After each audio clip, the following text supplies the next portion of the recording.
Turning now to the other big story this weekend, Campaign 2016. Our CBS News Battleground Tracker today looks at North Carolina, where Hillary Clinton is up by 4 points over Donald Trump, 46 to 42%. In Pennsylvania, a state Donald Trump promises he'll win, Clinton enjoys a comfortable lead with 45% to 37% for Trump.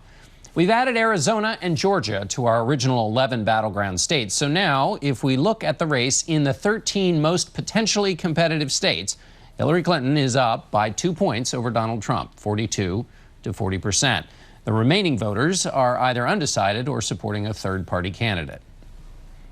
Joining us now from his home in Mendham, New Jersey, is Governor Christie. Governor, before we get back to politics, quickly on Hurricane Hermine, you've declared a state of emergency. What's the situation as you see it now? Well, as you just heard in the forecast, John, we got some good news overnight that the storm is tracking a little further east, which will mean less water. We still expect in our three southernmost counties where we did declare a state of emergency, Cape May, Atlantic, and Ocean counties, that will still have moderate flooding starting later today into tomorrow because of the slow-moving nature of the storm. But so far, unless it makes a turn back west, which these storms always can do, unless that happens, I think that we're going to look at moderate flooding rather than a very severe impact. All right, let's switch now to politics. You helped set up the meeting this week between Donald Trump and the Mexican president. What was the point of that meeting? Well, listen, I think that what Donald Trump wants to show everyone is that he will be a leader for all Americans, and he'll be someone who's going to reach out, even when he has some disagreements with a foreign leader, to reach out and open a dialogue. And I think the words he used at the end of that meeting were very important, that he enjoyed the meeting, that he likes President Peña Nieto, and that he thinks they can work together to help improve the economies of Mexico and the United States. All those things are very important, and I think those are things that they also stand for, which are that they're going to fight for the people of their country.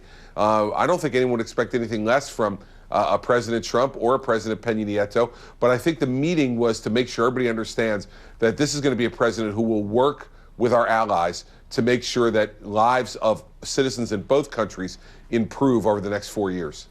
So after the meeting, Donald Trump then gave a speech in Arizona in which he said they don't know it, but they're going to pay for the wall. He was talking about Mexico.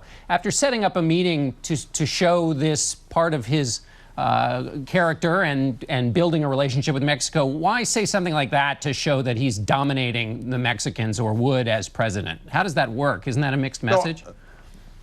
No, John, I think he was just being candid. I mean, that's one of the areas that obviously they disagree upon and are going to have to be the topic of further discussion going forward. But I think what Donald was doing was being very candid with the American people about this is one of the areas where they disagree. This is the kind of transparency you get from Donald Trump as opposed to what you get from Hillary Clinton, who hasn't had, a press conference in nearly 10 months, hides, doesn't answer questions except for high-dollar donors. I mean, the fact is that Donald Trump's going to tell you exactly what he thinks. Sometimes you'll agree with it, sometimes you won't, but you'll never have to wonder. Hillary Clinton, she's the mystery woman of 2016. All we know is that she's told us she had one device, and that's why she used her private email server, John.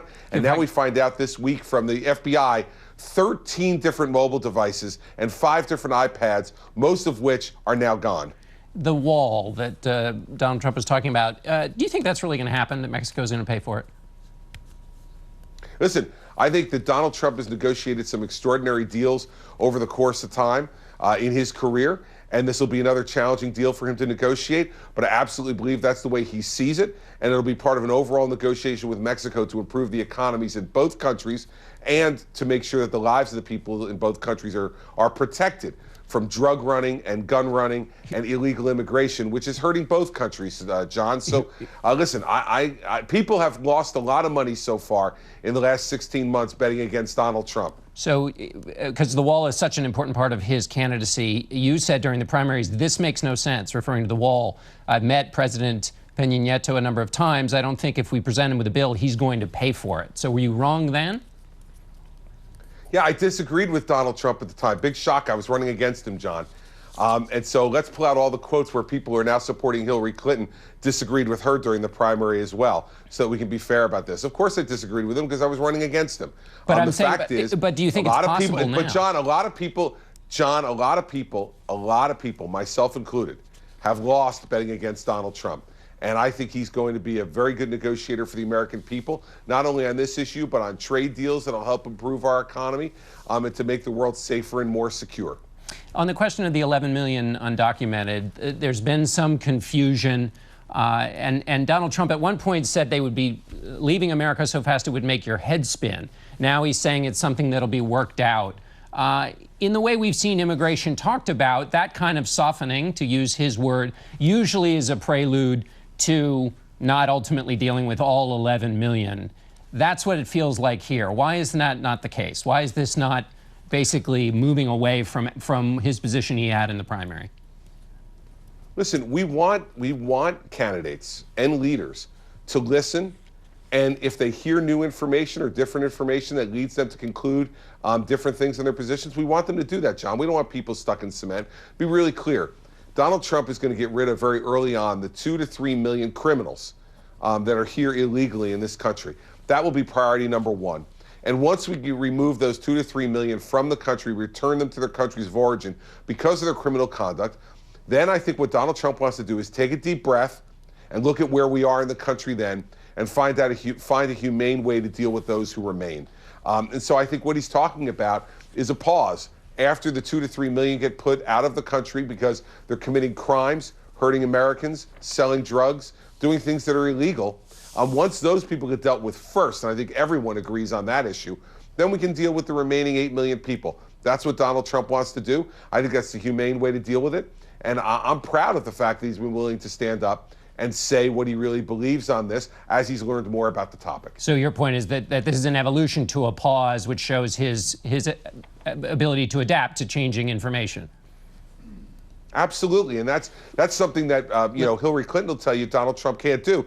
But what I'll tell you about Hillary Clinton, John, is that she doesn't evolve. We don't even know if she evolves because she doesn't talk to anybody except for mega-rich donors in the Hamptons and all over America. And Hollywood and the Hamptons are the two places where Hillary Clinton answers questions, not on shows like yours. I hear a line of attack there that might be used in the debate. You're a part of the debate prep with Donald Trump. You also went up against him. How much does he really need to prepare for debates? Everybody needs to prepare, John. I mean, you need to get ready. And Donald is taking that process very seriously. But in the end, there's nothing you can do in preparation that can hide the essence of who you are. The essence of who Donald Trump is an outspoken, aggressive, smart, successful businessman who's going to be a strong leader for our country. The essence of Hillary Clinton is she's a political insider who over and over again has not told the truth to the American people and who thinks there's a different set of rules that apply to her than everybody else.